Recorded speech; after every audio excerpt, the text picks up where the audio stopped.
Hi all, mid cap ഡോക്ടറിൻ്റെ post market and pre മാർക്കറ്റിലേക്ക് എല്ലാവർക്കും സ്വാഗതം. ഇന്ന് മാർക്കറ്റ് അവധിയായിരുന്നു.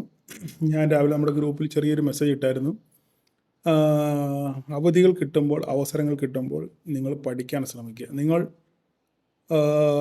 ഈ സ്റ്റോക്ക് മാർക്കറ്റിനെ ഒരു എന്താ പറയുന്നത് ഒരു സീരിയസ് ആയിട്ട് കാണുകയാണെന്നുണ്ടെങ്കിൽ നിങ്ങൾ കൃത്യമായിട്ട് പഠിക്കാൻ ശ്രമിക്കണം. അല്ലാതെ വരുന്നിടത്ത് വെച്ച് കാണാം എന്നുള്ള രീതിയിലാണ് ഇതിനെ സമീപിക്കുന്നതെങ്കിൽ നിങ്ങൾ വെച്ചൊഴിയുന്നതായിരിക്കും നല്ലത്. ഭീകരനഷ്ടം സംഭവിക്കാനുള്ള സാധ്യത വളരെ കൂടുതലാണ്.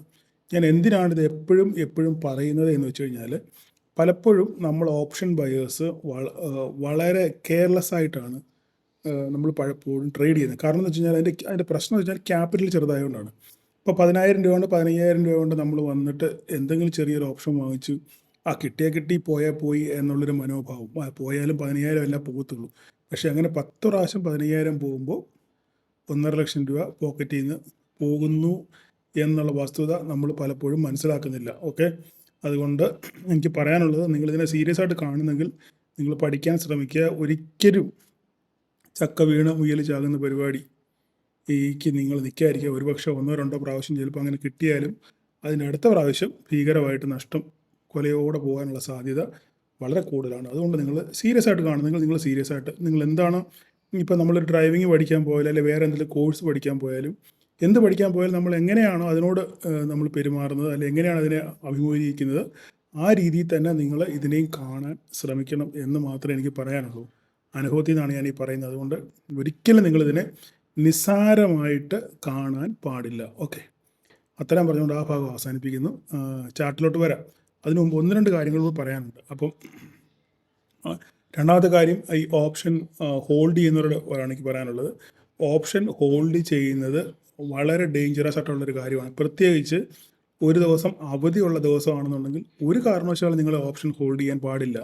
അല്ലെങ്കിൽ നിങ്ങൾ ഓപ്ഷൻ ഹോൾഡ് ചെയ്യുന്നുണ്ടെങ്കിൽ അതിന് തക്കതായിട്ടുള്ള ഹെഡ്ജിങ് സംവിധാനം വെച്ചിട്ട് മാത്രമേ നിങ്ങൾ ഒരു പൊസിഷൻ ഹോൾഡ് ചെയ്യാവൂ. അപ്പോൾ തന്നെ കഴിഞ്ഞ ദിവസം ഞാൻ ഓപ്പണായിട്ട് പറയാം, ഞാൻ ആ ഒരു പൊസിഷൻ ഹോൾഡ് ചെയ്യുന്നുണ്ട്, ഞാൻ ഓപ്പണായിട്ട് പറഞ്ഞു.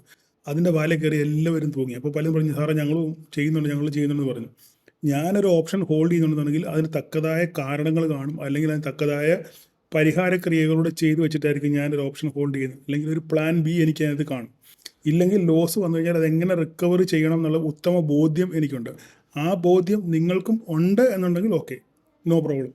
ഇല്ല, നിങ്ങൾ ഭാഗ്യം പരീക്ഷിക്കാനാണ് ഇത്, ഓപ്ഷൻ ഹോൾഡ് ചെയ്ത് ഭാഗ്യം പരീക്ഷിക്കാനാണ് നിങ്ങളുടെ തീരുമാനമെങ്കിൽ അത് തീരുമാനം തെറ്റാണ്. നിങ്ങൾ ഒരു കാരണവശാലും നിങ്ങൾ ചെയ്യാൻ പാടില്ല. കാരണം ഇന്നിപ്പം നിലവിലത്തെ സിറ്റുവേഷൻ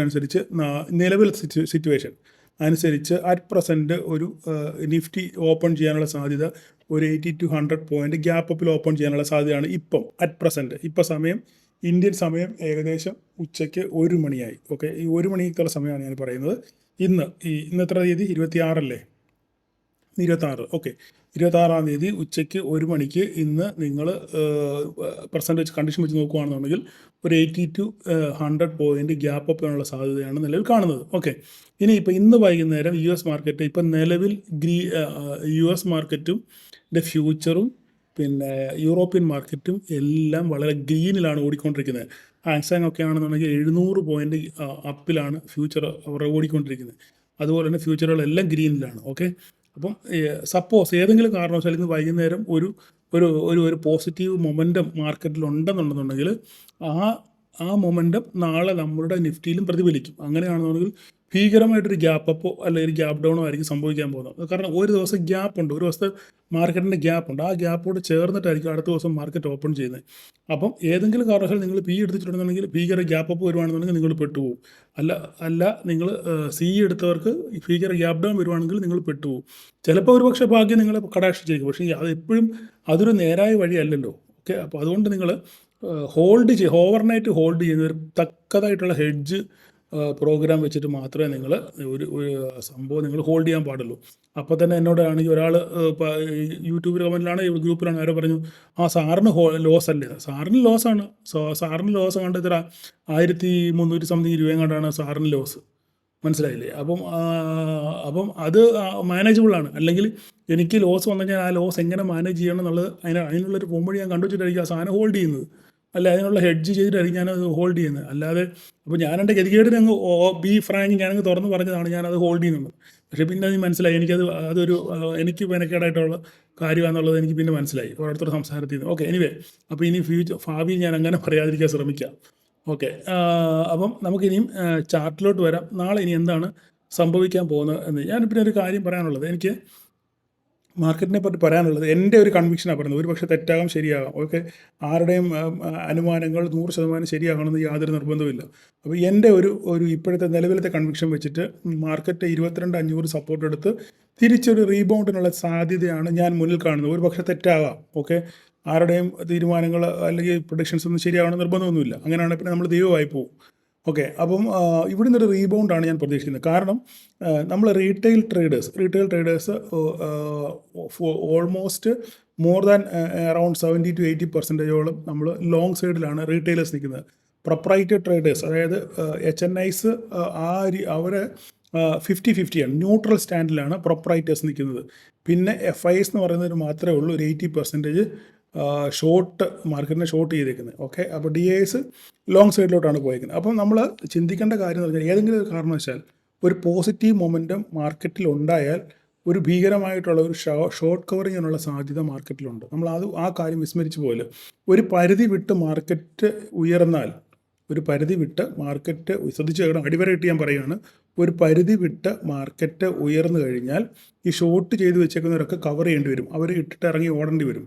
മനസ്സിലായി? അങ്ങനെ ആകുമ്പോൾ വീണ്ടും മാർക്കറ്റിൽ ഒരു ബൈങ് പ്രഷർ വന്ന് മാർക്കറ്റ് മുകളിലോട്ട് പോകാനുള്ള സാധ്യത വളരെ വളരെ വളരെ കൂടുതലാണ്. അതുകൊണ്ട് നമ്മൾ എപ്പോഴും ഒരു കോഷൻ ആയിരിക്കണം. മാർക്കറ്റ് ഇപ്പം ഒരു ഓവർ സോൾഡ് കണ്ടീഷനിലാണ് മാർക്കറ്റ് ഇപ്പം നിൽക്കുന്നത്. ഓക്കെ, അപ്പോൾ ഏത് നിമിഷവും ഒരു പോസിറ്റീവ് ട്രിഗർ കിട്ടിക്കഴിഞ്ഞാൽ മാർക്കറ്റ് തിരിച്ചു പറക്കും. അപ്പോൾ ആ കാര്യം നമ്മൾ മറന്നു പോകില്ല. അതുപോലെ തന്നെ ഒത്തിരി ബ്രോക്കറേജ് സ്ഥാപനങ്ങൾ നമ്മുടെ ഇന്ത്യയെ ഓവർ വെയ്റ്റ് എന്ന് പറഞ്ഞ് ഓവർ സോൾഡ് കണ്ടീഷനിലാണ് എന്ന് പറഞ്ഞിട്ടുണ്ട്. ഈ വർഷം 26,000 മുകളിൽ പോകുന്ന അപ്ഗ്രേഡ് ചെയ്തിട്ടുണ്ട്. അപ്പോൾ അങ്ങനെ പല അപ്ഗ്രഡേഷനും വന്നുകൊണ്ടിരിക്കുകയാണ്.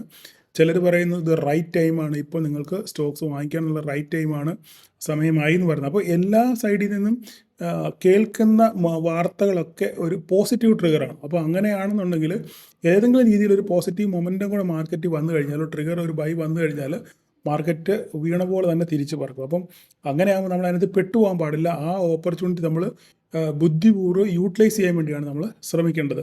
അപ്പോൾ ഇത്രയുമാണ് എനിക്കൊരു സമ്മറി പറയാനുള്ളത്. ഓക്കെ, അപ്പം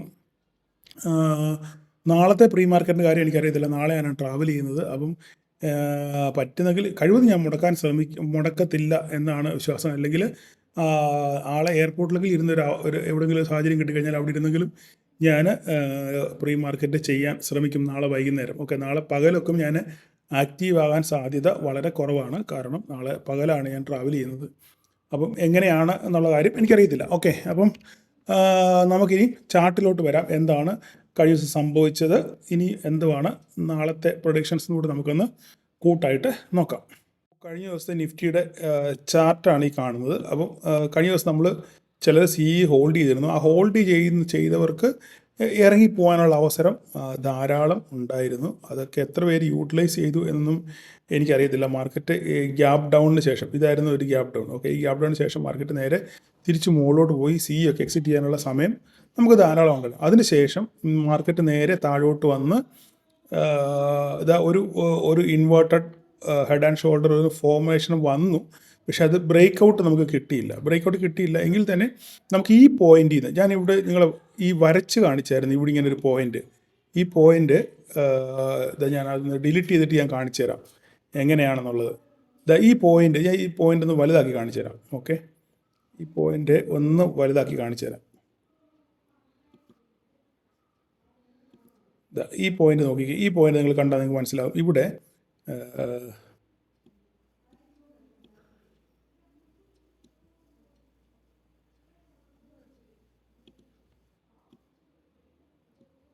ഈ പോയിന്റ് കണ്ടോ നിങ്ങൾ? ഈ പോയിന്റാണ് ഏറ്റവും ലോവസ്റ്റ് പോയിന്റ്. ഈ പോയിന്റ് മാർക്കറ്റ് വന്നതിന് ശേഷം മാർക്കറ്റ് നല്ലൊരു ഫോൾ വന്നെങ്കിലും അതുപോലെ തന്നെ മാർക്കറ്റ് റീട്രേസ് ചെയ്ത് ഇവിടെ ഒരു സ്പിന്നിങ് ടോപ്പ് കിട്ടി. അപ്പോൾ ഈ ഒരു ഒറ്റ ക്യാൻഡിൽ നമുക്ക് മനസ്സിലാകും മാർക്കറ്റ് ഇവിടുന്ന് താഴെ വന്നെങ്കിലും മാർക്കറ്റിനെ ഇവിടുന്ന് തിരിച്ച് കയറ്റാനുള്ള ഒരു കപ്പാസിറ്റി ഇവിടെ ബയേഴ്സിനുണ്ട്, ആക്റ്റീവായി എന്ന് മനസ്സിലാക്കുക. അപ്പം ഈ ഒരു അപ്പോൾ ഇങ്ങനെയാണ് നമ്മൾ ക്യാൻഡിലിൻ്റെ സ്വഭാവങ്ങൾ പഠിക്കുന്നത്. ചില ക്യാൻഡിലുകളുടെ സ്വഭാവം നമുക്ക് മനസ്സിലാവണമെന്നുണ്ടെങ്കിൽ ഇങ്ങനെയുള്ള കാര്യങ്ങളൊക്കെ നമ്മൾ പഠിച്ചിരിക്കണം, മനസ്സിലായോ? അപ്പം ഇവിടെ നോക്കിക്കുക, ഇതൊരു സ്പിന്നിങ് ടോപ്പ് ബുള്ളിഷ് ക്യാൻഡിലാണ്. അതായത് കറക്റ്റായിട്ട് വന്ന് താഴെ പോയെങ്കിൽ തിരിച്ച് മോളി വന്ന് ക്ലോസ് ചെയ്തതിന് ശേഷം നമുക്കൊരു ബുള്ളിഷ് ക്യാൻഡിൽ കിട്ടി, ഇല്ലേ? ഒരു ബുള്ളിഷ് ഒരു ക്യാൻഡിലൂടെ ഫോം ആയപ്പോൾ നമുക്ക് മനസ്സിലായി ഇവിടെ എന്താണ് ഒരു ബൈ സിക്കുള്ള സാധ്യതയുണ്ട്, അല്ലെങ്കിൽ ഒരു ബൈക്കുള്ള സാധ്യതയുണ്ട് നമുക്ക് മനസ്സിലായി. അപ്പോൾ നമ്മൾ എന്ത് ചെയ്യും? SL നമ്മൾ ഇതിൻ്റെ ഡൗൺ ഇടും, ഇല്ലേ? ഇതിൻ്റെ താഴെ ഇട്ടുകൊണ്ട് നമുക്ക് കൂടുതൽ ട്രേഡ് നോക്കും. അങ്ങനെ നമ്മൾ റിസ്ക് എടുക്കുന്നത്. ഓക്കെ, നമുക്ക് പോയാൽ ചെറിയൊരു സ്റ്റോപ്പ് ലോസ് വരത്തുള്ളൂ. കിട്ടിക്കഴിഞ്ഞാൽ നമുക്കൊരു ടാർഗറ്റ് കിട്ടും. കറക്റ്റായിട്ട് നോക്കിക്കുക. അവിടെ നിന്ന് ശേഷം ഒന്ന് റീടെസ്റ്റ് എടുത്തു, ഒന്ന് കൺസോൾട്ടേറ്റ് ചെയ്തു, സൂപ്പറായിട്ട് നേരെ മേളിൽ പോയി കറക്റ്റായിട്ട് നമ്മുടെ ലെവലിൽ പോയി ടച്ച് ചെയ്തു. ഇതൊക്കെ എക്സ്പീരിയൻസ്ഡ് ആയിട്ടുള്ള അല്ലെങ്കിൽ ക്യാൻഡിലുകളുടെ സ്വഭാവം മനസ്സിലാക്കുന്നവർക്ക് മാത്രമേ ഇങ്ങനെയുള്ള ട്രേഡ് എടുക്കാൻ പറ്റത്തുള്ളൂ. ഓപ്പർച്യൂണിറ്റികളുണ്ടാകും, പക്ഷേ അതെങ്ങനെ, എപ്പോൾ, എവിടെ, എങ്ങനെ എടുക്കണം എന്നുള്ള ഒരു കൺഫ്യൂഷനാണ് നിങ്ങൾക്ക് ഉള്ളത്. ഓക്കെ, അപ്പം അതിനുശേഷം മാർക്കറ്റ് പിന്നെ ഇവിടുത്തെ ഒരു ട്രെൻഡ് ലൈൻ വരച്ചാൽ ആ ട്രെൻഡ് ലൈനിൽ കൂടെ തന്നെ കറക്റ്റായിട്ട് മാർക്കറ്റ് ഇങ്ങനെ കൺസോളിഡേറ്റ് ചെയ്ത് പതുക്കെ മുകളിലോട്ട് പോരുന്നത്. അവസാന നിമിഷമായപ്പം കൺസോളിഡേഷൻ വളരെ കൂടിയ ശേഷം അവസാനം, കാരണം ഇതെന്താ സംഭവിച്ചത്? ഈ ഒരു പ്രോഫിറ്റ് ബുക്കിങ്ങിനുള്ള കാര്യം എന്താണെന്നറിയാമോ? എന്താ കാര്യം? കാരണം പിറ്റേ ദിവസം മാർക്കറ്റ് അവധിയാണ്, ഇല്ലേ? അപ്പം പൊസിഷൻസ് ഹോൾഡ് ചെയ്യാൻ ആരും താല്പര്യപ്പെടത്തില്ല. ഓക്കെ, കാരണം റിസ്ക്കാണ്, 2 ദിവസം റിസ്ക് ഉണ്ട്, ആരും റിസ്ക് എടുക്കത്തില്ല. അത് മാത്രമല്ല, മന്ത്ലി എക്സ്പയറിയാണ് വ്യാഴാഴ്ച, മന്ത്ലി എക്സ്പയറി. അപ്പോൾ ആ ദിവസങ്ങളിൽ ഹ്യൂജ് വൊളറ്റാലിറ്റി ഉണ്ടാകാനുള്ള സാധ്യതയുണ്ട്. മാർക്കറ്റ് ഏത് സൈഡിലോട്ട് വേണമെങ്കിലും വയലൻ്റായിട്ട് മൂവ് ചെയ്യാനുള്ള സാധ്യതയുണ്ട്. അതിനകത്ത് പെട്ടുപോകാതിരിക്കാൻ വേണ്ടിയാണ് ആൾക്കാർ ഇവിടെ പ്രോഫിറ്റ് ബുക്ക് ചെയ്യുക, അല്ലാതെ പൊസിഷൻ എക്സിറ്റ് ചെയ്യുക. അങ്ങനെ പൊസിഷൻ എക്സിറ്റ് ചെയ്യുമ്പോൾ എന്ത് സംഭവിക്കുന്നത്? അവിടെ ഒരു സെല്ലിംഗ് പ്രഷർ വരും, അങ്ങനെ മാർക്കറ്റ് പതുക്കെ താഴോട്ട് വരും. ഇതിപ്പം ഇവിടം വരെ വന്നെങ്കിൽ 22,529 ഇവിടെ ക്ലോസിങ് ക്യാൻഡിൽ കാണിച്ചേക്കുന്നതെങ്കിലും 22,547 മാർക്കറ്റ് ക്ലോസ് ചെയ്തിരിക്കുന്നത്. അതായത് ഏകദേശം ഈ റേഞ്ചിലാണ് മാർക്കറ്റ് ക്ലോസ് ചെയ്തിരിക്കുന്നത്. ഓക്കെ, നമ്മുടെ വെയ്റ്റഡ് ആവറേജ് നോക്കുകയാണെന്നുണ്ടെങ്കിൽ മാർക്കറ്റ് ക്ലോസ് ചെയ്തിരിക്കുന്നത് ഇവിടെയാണ്. അപ്പം മുകളിലാണ് ക്ലോസ് ചെയ്തിരിക്കുന്നത്, ഇത്രയും താഴെ കാണിച്ചെങ്കിലും. അപ്പം നമുക്ക് ഇനിയിപ്പോൾ വ്യാഴാഴ്ച എന്ത് സംഭവിക്കുന്നുള്ളത് നമുക്ക് ഒന്ന് നോക്കാം. ഓക്കെ, അപ്പം ഇവിടെ പ്രത്യേകിച്ചൊന്നും പറയാനില്ല. നമ്മുടെ റേഞ്ച് ഇത് തന്നെയാണ്, 22,518 നമ്മുടെ പ്രധാനപ്പെട്ട മേജർ സപ്പോർട്ട്. ഓക്കെ, അപ്പം ഇന്നലെ വേണമെങ്കിൽ നമുക്ക് കുറച്ചൊന്ന് കറക്റ്റ് ചെയ്യാം, കുറച്ചുകൂടെ ഒന്ന് കറക്റ്റ് ചെയ്യാം താഴോട്ട്. 22,514. ഓക്കെ, മാർക്കറ്റ് ഇതിനകത്താണ് നിൽക്കുന്നത്. ഈ റേഞ്ച് തന്നെയാണ് ഇത്. നമുക്ക് വേറെ മാറ്റങ്ങളൊന്നും വരുത്താനില്ല, ഒരു മാറ്റങ്ങളും വരുത്താനില്ല. നമ്മൾ എന്നും ചുമ്മാ അങ്ങോട്ടും ഇങ്ങോട്ടും മാറ്റേണ്ട യാതൊരു കാര്യമില്ല. നമുക്ക് എല്ലാ ടാർഗറ്റുകളും സംഭവങ്ങളും എല്ലാം ഇവിടെ തന്നെ കിടപ്പുണ്ട്. ഓക്കെ, ഇതാ നോക്ക്, ഇത് തന്നെയാണ്. അപ്പം മാർക്കറ്റ് ഇതിനകത്ത് ഓപ്പൺ ചെയ്യുകയാണെന്നുണ്ടെങ്കിൽ താഴോട്ടത്തെ സംഭവമാണ് നമുക്ക് നോക്കാനുള്ളത്. താഴെ 22,500, 22,400 നമുക്കൊരു താഴെ ഇടയ്ക്കൊരു സംഭവം വരയ്ക്കണം, ഇല്ലേ? 22,514 പോയി കഴിഞ്ഞാൽ പിന്നെ താഴോട്ട് വീഴേണ്ടത് 22,349. ഒരു 150 പോയിൻറ്റിൻ്റെ ഗ്യാപ്പ് ഡൗൺ. ഇതിനകത്ത് എവിടെയെങ്കിലും ഒരു ഇടക്കാലം സംഭവം ഉണ്ടോ എന്നുള്ളത് നമ്മൾ പുറകോട് ഒത്തിരി പോയി നോക്കിയാൽ നമുക്കൊരു എന്തെങ്കിലും ഒരു സംഭവം അവിടെ കിട്ടത്തുള്ളൂ. തൽക്കാലം ഈ ഗ്യാപ്പ് ഇങ്ങനെ തന്നെ നിൽക്കട്ടെ. കഴിഞ്ഞ ദിവസം അങ്ങനെയാണ് വരച്ചാണ്, അങ്ങനെ നിന്നോട്ടെ. ഓക്കെ, നമുക്ക് മുകളിലോട്ട് ഇഷ്ടംപോലെ ഇതുണ്ട്, ഓപ്പർച്യൂണിറ്റീസ് അല്ല, സജഷൻസുകൾ ധാരാളമുണ്ട്. ഇവിടെ നേരെ മേലോട്ട് ഫസ്റ്റ് ടാർഗറ്റ് ഇത്. പക്ഷേ ഗ്യാപ്പ് അപ്പ് ആണെന്നുണ്ടെങ്കിൽ ഇതൊന്നും ഒരു കാര്യവുമില്ല. എവിടെ ഓപ്പൺ ചെയ്ത് നമുക്ക് ഇന്ന് രാത്രി കൂടെ എന്തെങ്കിലും ഒരു പോസിറ്റീവ് സംഭവം ഉണ്ടെന്നുണ്ടെങ്കിൽ മിക്കവാറും 100-150 പോയിൻ്റ് ഗ്യാപ്പ് അപ്പ് ആയിരിക്കും നമുക്ക് വ്യാഴാഴ്ച നാളെ കാണേണ്ടി വരിക. അപ്പം ഇന്ന് രാത്രിയിലെ US മാർക്കറ്റിൻ്റെ ഗതി അനുസരിച്ചിരിക്കും. ഇന്ന് നിലവിൽ ഇപ്പം ഒരു ഗ്രീൻ ഫ്ലാറ്റ് പോസിറ്റീവാണ് ഫ്യൂച്ചറുകൾ ഓടിക്കൊണ്ടിരിക്കുന്നത്. രാത്രിയിൽ ഇനി എന്ത് സംഭവിക്കുന്നുള്ള കാര്യം നമുക്ക് അറിയത്തില്ല. എനിവേ എന്തായാലും വരുന്നിടത്ത് വെച്ച് നമുക്ക് കാണാം എന്ന് മാത്രമേ ഇപ്പോൾ തൽക്കാലം പറയാനുള്ളൂ. ഈ ലൈനുകളെല്ലാം ഓൾറെഡി നിങ്ങളുടെ പിന്നെ ചാർട്ടിനകത്ത് ഓൾറെഡി നിങ്ങളെല്ലാം മാർക്ക് ചെയ്ത് വെച്ചിട്ടുണ്ട് ഓൾറെഡി, ഇല്ലേ? അപ്പോൾ പിന്നെ അതിനെപ്പറ്റി കൂടുതൽ ഇനി സംസാരിക്കേണ്ട കാര്യമില്ല. അപ്പോൾ ഈ ലെവലുകൾ മാർക്ക് ചെയ്ത് വെക്കുക. ഇതൊരു നോ ട്രേഡിംഗ് സോൺ കഴിഞ്ഞ ദിവസം ഞാൻ പറഞ്ഞതാണ്. അത് വേണമെങ്കിൽ നമുക്ക് ഇതിനകത്ത് ഇങ്ങോട്ട് നീക്കി വെക്കാം. ഈ സാധനത്തെ ഇങ്ങോട്ട് നോ ട്രേഡിംഗ് സോൺ അതിനകം. ഓക്കെ, ബാക്കിയെല്ലാം അങ്ങനെ തന്നെയാണ്. നിങ്ങൾ സൂക്ഷിച്ച് കണ്ട് നാളെ വ്യാഴാഴ്ച നമുക്കൊന്നും പ്രെഡിക്റ്റ് ചെയ്യാൻ പറ്റത്തില്ല. ഗ്യാപ്പ് അപ്പ് ആണെന്നുണ്ടെങ്കിൽ ആ ഗ്യാപ്പ് അപ്പ് സസ്റ്റെയിൻ ചെയ്യുന്നുണ്ടോ നോക്കുക. ഒരു 150 പോയിൻ്റൊക്കെ സപ്പോസ് ഉദാഹരണം ഞാൻ പറയുകയാണ്, ഒരു 150 പോയിൻ്റൊക്കെ ഗ്യാപ്പ് അപ്പ് ഓപ്പൺ ചെയ്യുകയാണെന്നുണ്ടെങ്കിൽ മാർക്കറ്റ് തിരിച്ച് താഴോട്ട് വരും. താഴോട്ട് വന്നതിന് ശേഷമേ മാർക്കറ്റ് ഏതെങ്കിലും ഒരു സൈഡിലോട്ട് മൂവ് ചെയ്യത്തുള്ളൂ. അപ്പം ഒറ്റയടിക്ക് ഗ്യാപ്പ് അപ്പ് വരുമ്പം അവിടെ ഒരു പ്രോഫിറ്റ് ബുക്കിംഗ് വരും, അപ്പം മാർക്കറ്റ് താഴോട്ട് വരും. അപ്പം ആ ഓപ്പർച്യൂണിറ്റികളിലൊക്കെ നമ്മൾ ഉപയോഗിക്കാൻ ശ്രമിക്കുക. എനിവേ എന്തായാലും വരുന്നത് വെച്ച് കാണാം. ഇപ്പോൾ തൽക്കാലം ഒന്നും പറയാൻ പറ്റത്തില്ല അല്ലേ. നാളെ ഇന്ന് രാത്രിയിലത്തെ യു എസ് മാർക്കറ്റിൻ്റെ ഗതിയുടെ കണ്ടിട്ട് മാത്രമേ നമുക്ക് നാളെ ഇതിനെപ്പറ്റി ചിന്തിക്കാൻ പറ്റത്തുള്ളൂ. പിന്നെ പ്രവാസികളുടെ ഒരു ക്ലാസ്സിൻ്റെ കാര്യം ഞാൻ പറഞ്ഞിരുന്നു. അപ്പോൾ ഞാനത് ഉപേക്ഷിച്ചു എന്ന് പറഞ്ഞത്, പക്ഷേ ധാരാളം ആൾക്കാർ എനിക്ക് പേഴ്സണലായിട്ട് മെസ്സേജ്, സാർ അത് ഉപേക്ഷിക്കല്ലേ, ഞങ്ങളെ കൈവിടലെന്നൊക്കെ പറഞ്ഞ് ധാരാളം ആൾക്കാർ മെസ്സേജ് അയച്ചു. അപ്പം അത് എന്തായാലും ഒരു വെള്ളിയാഴ്ച ഞാൻ പ്ലാൻ ചെയ്യുന്നതായിരിക്കും. നാളെ എൻ്റെ കറക്റ്റ് വിവരം പറയാൻ പറ്റുമെങ്കിൽ അടുത്ത വെള്ളിയാഴ്ച ഞാൻ ഒരു ക്ലാസ് പ്രവാസികൾ മാത്രം കോൺടാക്റ്റ് ചെയ്താൽ മതി. അവർക്ക് വേണ്ടി മാത്രമായിട്ടൊരു ക്ലാസ് ഞാൻ അറേഞ്ച് ചെയ്തായിരിക്കും. കഴിവതും വെള്ളിയാഴ്ചയായിരിക്കും. കാരണം പ്രവാസികൾക്ക് വെള്ളിയാഴ്ചയാണ് അവർക്ക് ഏറ്റവും കൺവീനിയൻ്റ് ആയിട്ടുള്ള ദിവസം. അപ്പോൾ അതുകൊണ്ട് അവർക്ക് വേണ്ടിയുള്ള ക്ലാസ് നമ്മൾ അറേഞ്ച് ചെയ്യുന്നതായിരിക്കും. ഓക്കെ, അപ്പം എല്ലാവർക്കും ഒരു പ്രോഫിറ്റബിൾ ഡേ ആശംസിക്കുന്നു. Thank you all.